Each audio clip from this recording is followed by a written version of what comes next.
Hello, everybody. How are you today? And I hope that you're having a good day or have had a good day. And I certainly want to thank you for taking this time to spend with me. And I want to welcome you to another edition of my little show called TJ's Topics. And of course, I am TJ. Very nice to see you, and I'm glad to be with you today. And I'm here because I want to talk about something that it ran across my mind one day last week while I was at work, and it really it found itself settling deep in my spirit while I was working, and I just couldn't shake it. It had been on my mind from I think it was I want to say it was on Wednesday when it came over me, and I've been thinking about this ever since then. And so when the weekend came, I decided that I was going to have to try to put together a little video on it. And so I thought that it would be a good topic for today's show. And so that's the reason why I'm on today. And as I'm taping this, it's Sunday, January the 15th, which is officially Dr. Martin Luther King Jr.'s birthday, but we will celebrate it on Monday, the 16th. So whenever you see it, then it could be Monday or maybe whenever. But nevertheless, I appreciate your viewership. Now, what I want to talk about today for a few minutes is why are women treated more like property than people? And I just don't know why that is. I've always wondered about that. It seems like women have had a very hard time in this world forever. I mean, ever since the beginning of time. They have struggled to try to get by, and they have fallen victim to all sorts of abuse and neglect, and many of them have lost their lives as a result of being looked down upon and being dogged out and being ran over and everything, at the hands of men whom they looked up to a lot of times, and men whom they respected and admired, cared for, nurtured, and in some cases, even birthed. Because you've had sons who have taken the lives of their own mothers. And if not their mothers, then grandmothers or aunts, cousins, sisters, what have you. Wives. I mean, babies, mothers of their children. I mean, we see this stuff all the time on the news, and I tell you, it's really devastating to say the least. And it bothers me when I see that too, because, being a man, I know that, it's already hard for us a lot of times, especially, when it comes to things like domestic violence. Anytime women have been through situations like that with a man, they think that all men are like that. They think that all men are dogs, all men out to get them, ain't none of these men no good, especially in the black community. They got it bad by saying that. But I mean, it's really terrible, the things that women have had to go through. And so my heart goes out to them. And so I'm not going to waste any time. I'm going to get right into this, and because I feel that this is something very important that needs to be discussed. It really is. So once again, why are women treated more like property than people? What is the true value of a woman? Now that's a question that really needs to be asked. That's a what they would call that a $64,000 question. Despite all of the marching, the protest, and the casting of ballots to and fro, it seems as if women still find themselves bringing up the rear.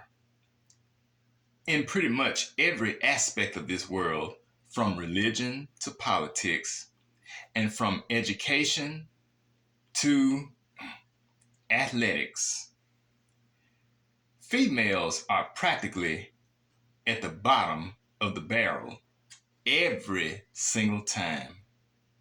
Truth is, society, and even more particular, men at large, tend to view women as more of a liability than an asset. And to make sure that they know it, they do everything in their power in order to keep all women in check.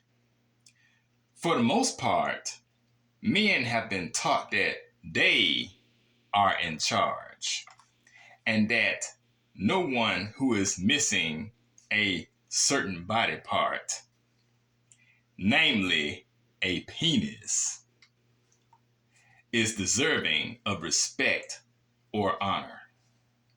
As far as most dudes are concerned, the only purpose for women in the first place is to cook, clean, and copulate. Now, don't y'all think that's critically unfair to see women as nothing more than, you know, basically a housekeeper and that's all they're good for. Because think about some of the classic TV shows we grew up watching. Think about Leave It to Beaver and what else? A lot of shows. Now some of these shows were on before I was born, but I did get to see them in reruns. As a child. Leave It to Beaver and well, let's see, Andy Griffith, because Aunt B, she kept the house. He was the sheriff in town and stuff, so she took care of the house. And then you had what else? Oh, it's a bunch of them. I Love Lucy, because Lucy and Ethel, they didn't work. They called themselves trying to work one time, but it didn't work out right. So they were housewives. And you know how Ricky and Fred talked to them a lot of times. Really made them feel some kind of way. Oh, and the Honeymooners. Now that show right there, the Honeymooners and All in the Family.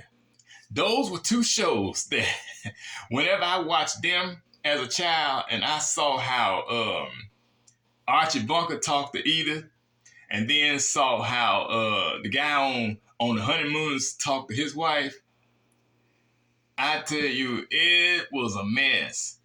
They just treated them like they were nothing. They were just in the house.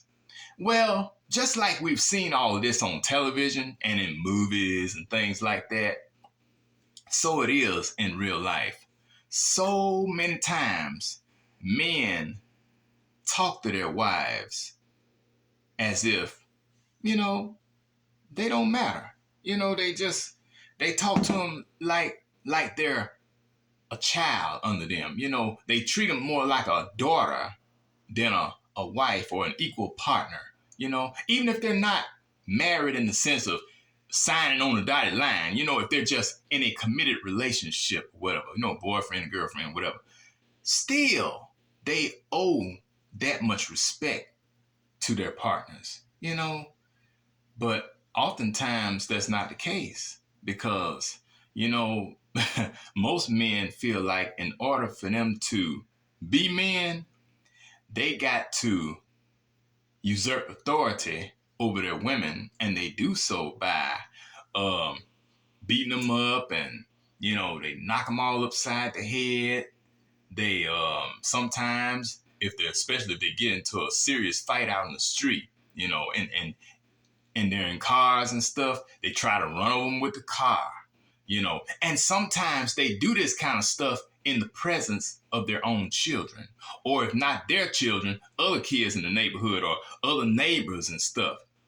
See, the worst kind of man is one who abuses and mistreats his woman or any woman, not just, it don't got to be just his wife or nothing, but it can be any woman in the midst of an audience. But you got a lot of fellas out here that they feel like if they got an audience around, then they have a better opportunity to put on a good show, because that's what it is to them. It's a show. And of course, he's the star of the show as the man. And the woman, whoever she is the supporting actress. And then you have all the folks who see this behavior that he's carrying on. They're the viewers, they're the audience and everything. I mean, but I just don't think that it's right for men to do that. It's very unfair. And one thing for sure, it doesn't make him more of a man. As a matter of fact, if they think that's the definition of manhood, by mistreating women, and because women are the ones who bring the children into the world, without them, there wouldn't be anybody else being born. But they think that's what makes him a man. Man, that's ridiculous. Let's go on a little further. Now, I want to talk about religion for just a minute, because we all know how damaging religion has been, especially when it comes to what defines manhood and womanhood. Religion has definitely been, I'm talking about, it's been like an axe, or been like that thing that chop people's heads off, decapitate them. It's just like that. That's what religion has done. But let's discuss that for just a moment.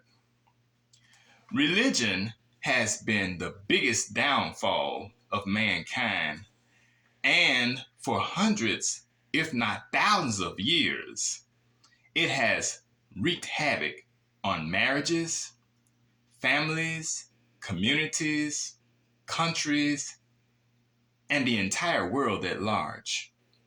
Such is definitely the case for women and how they've been mistreated and abused by men. Take, for example, Christianity and the way women have been reduced to second-class citizens. If you read the Bible and analyze the scriptures carefully in both the Old and New Testament, you will see that women are regarded as more of a servant than an equal partner. Even the Apostle Paul himself, who has been credited for writing the majority of the New Testament, has made his stance against females known, instructing the churches in which he preached and taught during his time that women should keep silent, and that they are not to exercise any form of authority over men under any circumstances. And like I said, going back to what I mentioned on the first page, I think that the biggest reason why that's the case is because in the back of most men's minds, they probably feel, now I don't feel this way, but there are a lot of men out here who do. They feel that because women are, as this attorney over here in Memphis one time said, the weaker sex, and they don't have the same sexual organs or body parts that men have. They don't have the extra piece of meat hanging on them, and they don't possess the physical strength and all the muscles and all that, that gives them the right to do them like they do, and women have to take it. That's how a lot of men out here feel, that because these women come across as weak, that they just have to accept this as normalcy, because they're females. And that is all right for men, whoever he is in their life, to treat them as such. But it's not all right. And it's never been all right. There's no right in that at all. And you got a lot of them who seem to get away with it too, for whatever reason, because of their position, in society, the titles they hold and the prestige and stuff. Those are typically the ones who seem to get by with a whole lot of stuff, but it's still not fair, not in the least bit. To go a little further, Islam demands that women keep themselves covered at all times, not allowing any part of their bodies to be exposed, else there will be a price to pay, be it severe punishment or, at the most, death. And don't get me started on the Amish community, or those guys who have those large plantations where they have dozens of wives, usually like 12, 13, 14, or 15 wives at a time. And all of them are made to wear dresses and style their hair like the girls and the women did on Little House on the Prairie. To me, that is beyond sick. I mean, it is utterly ridiculous. But you got a lot of men out here who they become intimidated whenever they see their wives or girlfriends or whoever the woman is in their life, start to fix herself up. She gets her hair done, she does her makeup, and puts on nice clothes and stuff. And it may be something a tad bit on the revealing side, not necessarily slutty or anything like that, but just a little bit here and there. But it accentuates her figure and all that. And it boosts her level of confidence. But a lot of men have a problem with that because they think that whenever women start fixing themselves up, it's usually for another man. Those are some of the reasons why men prefer their women to just go around looking like old hags and don't go to the beauty shop, don't do their hair, don't do their makeup. And now here's another one, and this is terrible here because not only does it affect the woman's looks, but it also can affect her health if it's not gotten under control in a timely manner. Say that you have women out here who have been struggling with their weight the majority of their lives, but they have finally built up the courage to start, trying to do something about it, go to the gym, and exercise and work out and change their diet so that they can begin to eat a much healthier, foods and stuff. And and they cut out the fast food and all the junk and everything. And they start losing weight gradually, begin to feel good about themselves and look good in the process. And some dude, whoever he is, maybe a husband or boyfriend or whatever, they have a problem with that for some reason. And they feel as if these men, these women are getting ready to phase them out. In other words, they're starting to look good. That means they're on the verge of going out here and getting with somebody else, and they're going to be getting away from them. May start cheating on them or whatever. But that may not even be the case. They want to look and feel good for themselves and to take care of their health. But some men have a problem with that too. And they would rather for them to be fat or be overweight, so that way they'll know that no other men out here want to pay them any attention. They're not attracted to them, and if they're not attracted to them, certainly they're not going to want food with them. You got a lot of men with that kind of mentality, and it is sad. It really is. I don't know what to say about people like that, to be honest. And there's certainly nothing you can do about it. They have to be willing to change for themselves. Now, here's something else that most of you probably never thought about, but I've been thinking about this for the last few years. And that is the idea of last names, which, by the way, was never an Afrocentric concept. It was a Eurocentric concept. It derives from the people of Europe way back. I'm talking about centuries ago.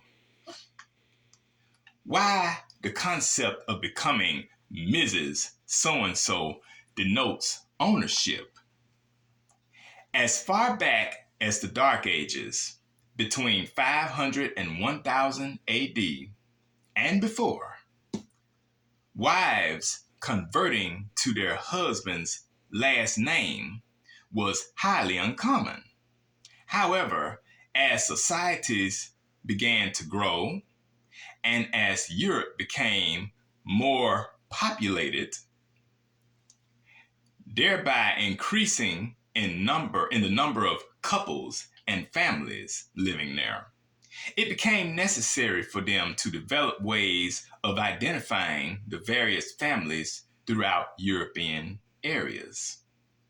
And one such idea was that of applying surnames or last names to the people, to their citizens, especially the ladies and the children. Why was that? Well, by law, women had no voice, and they definitely had no power or authority. Only men held such positions in society, and not just in Europe, of course, but this is where most of this came from. Therefore, and for that reason, women who married had to give up her own name, which typically was her father's name, given that females were always considered property and not people. Remember that. Anytime a baby girl was born, she had far less privileges than a baby boy when he was born. And for that reason, baby girls were seen as inferior. They were treated differently than baby boys, because the boys would grow up and they would become heirs to their father's estate, inherit whatever their father had and carry on the name of their father. But the little girls wouldn't do that, because they would in turn, grow up and they may have their father's name starting out, but they would later on marry some young man and take on his name. And so what would happen as a result? Well, given that females were always considered property instead of people, and by taking on her husband's last name, she legally became his property. And just like it was back in the European days, in the ancient Europe, that's the way it is today. We still have all of this in place today. This is why it's always customary for women to take on their husband's last name.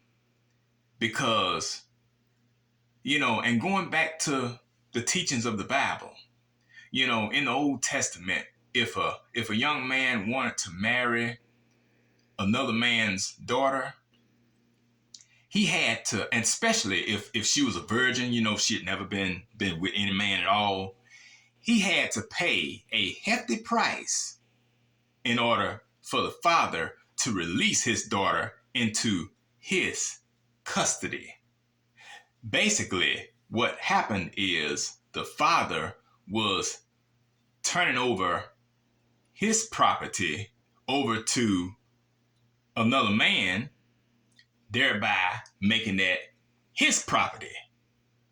And then he in turn got paid for it. So what it was, there was an exchange. It was a business transaction, which basically defines marriage. It's a business transaction. Don't get fooled by all this lovey-dovey stuff. It's all about love and putting on a ring and you taking vows to love and honor and cherish and all that kind of stuff. No, it ain't about that. It's a business transaction.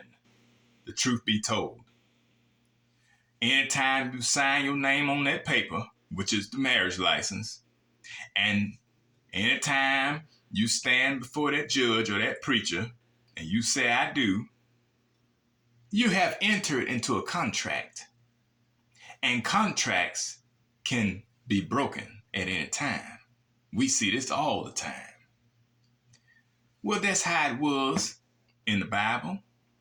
That's how it was over there in Europe way back.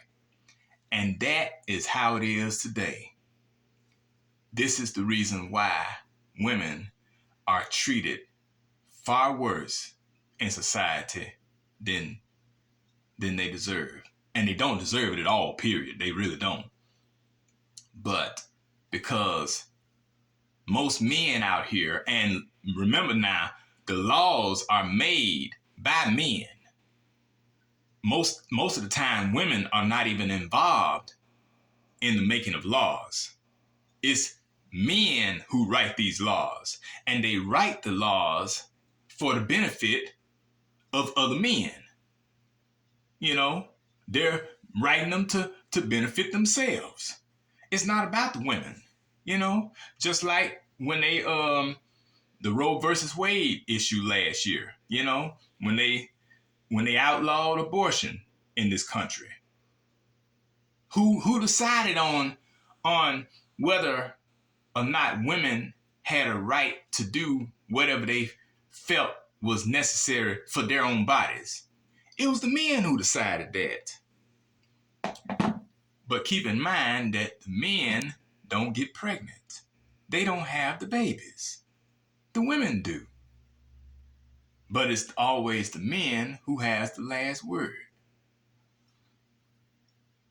And they feel like because God is a man, or supposedly a man, then men are automatically, in charge. Because God is a man, and God is not a man that he should lie. And therefore he made us the head. A lot of men feel like that. But now, as I think about this and have thought about this, it just makes me wonder about a lot of stuff. And how society is so messed up. It really is. When will it ever change? I don't know. It probably won't be in my lifetime. But it's all good. We just have to do the best we can. And when we learn better, we do better. We can't worry about anybody else. But my heart, again, it goes out to these women who have to endure such harsh treatment at the hands of these no good men, because there's so many of them out here. It really is. So I would like to know your thoughts on this. Do you think it's right for men to do women in a kind of way? And do you think it's fair how society looks down on women? Because we know that has been the case for far too long. And tell me what we can do about it, or come up with some ideas, And I do want to apologize before I get off of here. Normally, I do my taping in my little dining area, but due to the fact that my neighbors next door were keeping up a lot of noise, you know how it is when you live in an apartment, I had to do this in my bedroom today. So that's the reason why it's like it is. You know, when you live in an apartment, you have to, in close quarters with other people, you have to kind of improvise at times. But you know, another thing that the scriptures say is, to everything there is a season. And I know that me living in this apartment is for a season. And seasons change, as I said once before. So keep that in mind. I want to thank you so much for tuning in to another episode of TJ's Topics. And I hope this topic is one that will resonate with a lot of you out there, both men and women. And I really hope that you were blessed by it. Feel free to like and comment and share. Subscribe to my channel so that you'll be notified whenever I come back on again. And I'm going to try to come back on again with another topic on next time. So until next time, this is Taryn Jerome Harris, reminding you that every round goes higher and higher. And I will see you on the next go round. Okay? I'll talk to you later. Bye-bye.